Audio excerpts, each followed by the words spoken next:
اماں جان فرماتی ہیں مجھے بھی ناز میں پتہ نہیں کیا ہو گیا. ماں نے کہا بیٹی اپنے شوہر کا شکریہ ادا کرو. تو میں نے ناز میں کہا اماں جان ان کا شکریہ کیسے ادا کروں, ان کے گھر سے تو روتی ہوئی آئی تھی, انہوں نے تو میرا حال تک بھی نہ پوچھا اور مجھ سے بولنا بھی بند کر دیا. یہ ناز کا مقام ہے اور بیوی ناز میں ایسی باتیں کر دیتی ہے. جب حضور نے اس پہ ناراضگی کا اظہار نہیں فرمایا تو صاحب بہادر کیوں ناراض ہوتے ہیں؟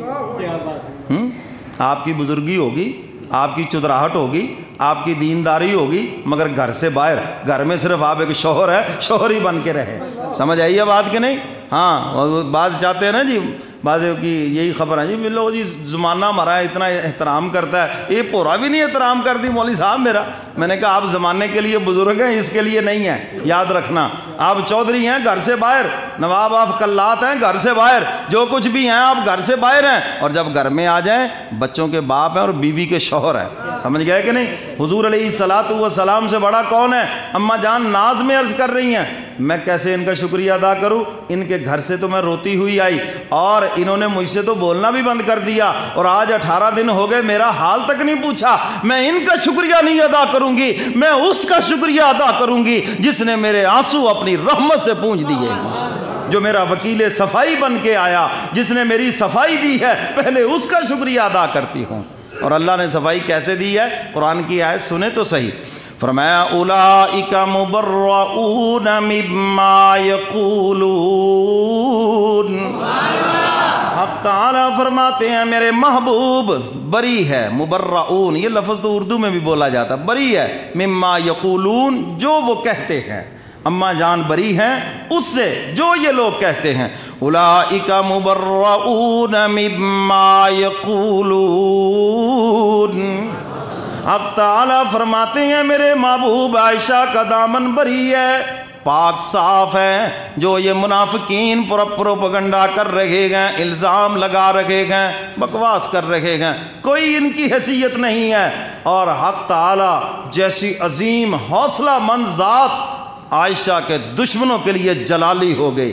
فرمایا مناع للخیر معتد اثیم عتل بعد ذلک زنیم ان کان ذا مال و بنین. حق تعالیٰ جیسی حوصلہ مند ذات بھی جلالی ہو گئی. حق تعالیٰ فرماتے ہیں میرے محبوب ان کی کیا بات کرتے ہیں جو خود مشکوک النسل ہے, یہ خیر سے منع کرنے والے ہیں, یہ تو خود زنا کی اولاد ہیں, آپ ان کی کیا بات کرتے ہیں؟ اللہ جیسی حوصلہ مند ذات بھی جلالی ہو گئی. کہہ دو سبحان اللہ, اللہ اکبر. فرمایا میرے محبوب بری ہے عائشہ. اما عائشہ صدیقہ سجدے میں سر رکھ لیا.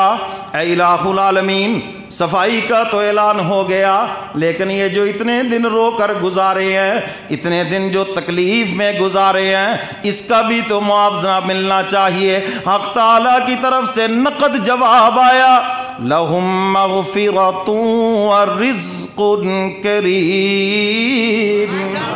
صرف عائشہ کے لیے نہیں بلکہ جتنی آنکھیں روئی ہیں اس علم کے اندر, جو بھی اس تکلیف میں مبتلا ہوئے ہیں, سب کے لیے مغفرت بھی ہے اور جنت کا بہترین رزق بھی ہے. دو انعام ہے, لہم مغفرت, مغفرت بھی ہے, ورزق کریم, اور عمدہ رزق بھی ہے, اور عمدہ رزق یہ جنت کا رزق ہے.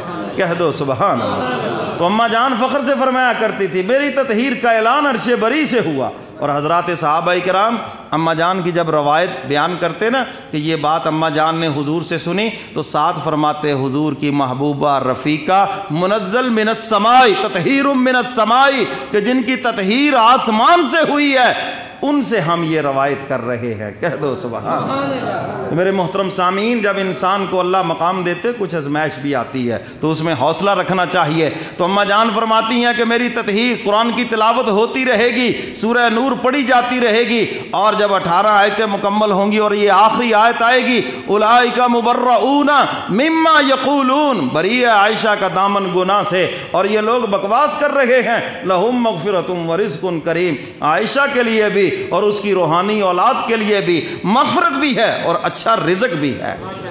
تو میں عائشہ صدیقہ رضی اللہ تعالیٰ عنہا کی وفات رمضان المبارک کے اندر ہوئی۔ اسی مناسبت سے اماں جان کے فضائل اور ان کی تطہیر آپ حضرات کے سامنے رکھی۔ حضور علیہ الصلاۃ والسلام نے دنیا سے پردہ فرمایا، 48 سال زندہ رہیں، نکاح کسی سے نہیں ہو سکتا۔ کیوں؟ وَأَزْوَاجُهُ أُمَّهَاتُهُمْ، نبی کی بیویاں تمہاری مائیں ہیں اور ساری انسانیت اولاد ہے، اور ماں اور بیٹے کا نکاح ہو ہی نہیں سکتا۔ تو میرے محترم سامعین، صحابہ کے اندر جب کسی بات میں اختلاف ہوتا، کسی مسئلے میں اختلاف ہوتا، وہ اماں جان کے پاس تشریف لے جاتے، دروازے کے پیچھے کھڑے ہو جاتے اور ایک ادھر اور اماں جان کو اپنی بات سناتے۔ اماں جان اندر سے بات سن کے جو فیصلہ فرماتی وہی حق ہوتا۔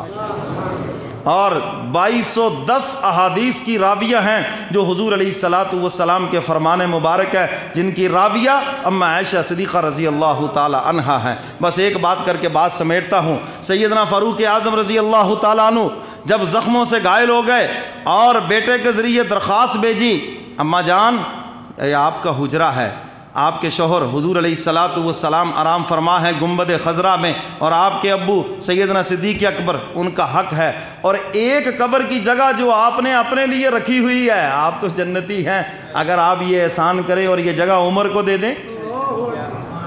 بیٹا یہ بات لے کر گیا تو آپ نے فرمایا کہ میں نے اجازت دے دی، ٹھیک ہے۔ جب سیدنا فاروق اعظم بیٹے نے آ کر خبر دی تو فرمایا بیٹا دیکھو، ہو سکتا ہے میرے امیر المؤمنین ہونے کی وجہ سے اجازت دے دی ہو، جب میری شہادت ہو جائے تو میرا جنازہ اماں کے دروازے پہ سامنے رکھ دینا اور پھر دوبارہ اجازت طلب کرنا۔ اگر اماں جان اجازت دے دیں تو مجھے حضور کے پہلو میں گنبد خضرا میں دفن کر دینا، اور اگر اماں جان اجازت نہ دیں تو مجھے جنت البقیع میں دفن کرنا۔ جب سیدنا فاروق اعظم کا جنازہ لایا گیا اور اماں جان کے دروازے کے سامنے رکھ کر اجازت طلب کی گئی، اماں جان نے پھر وہ تاریخی الفاظ ارشاد فرمایا عمر تیرا ایک میرے اوپر احسان ہے، جب میرے خلاف منافقین پروپیگنڈا کر رہے تھے، عمر تو نے پھر بیٹے ہونے کا حق ادا کر دیا اور تلوار لے کے سامنے کھڑا ہو گیا اور عرض کیا تھا کملی والے پیغمبر، اللہ اتنے بھولے بالے نہیں ہیں جو کسی غلط عورت کو آپ کے بستر پہ بھیجے،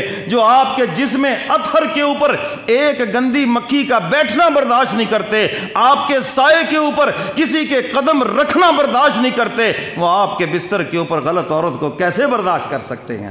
تو عائشہ کو آپ کی بیوی بنا کر جب بھیجا اللہ نے ہے تو آپ کے گھر سے نکالنے کا اختیار بھی اللہ کو ہے، آپ ہم سے کیوں پوچھتے ہیں؟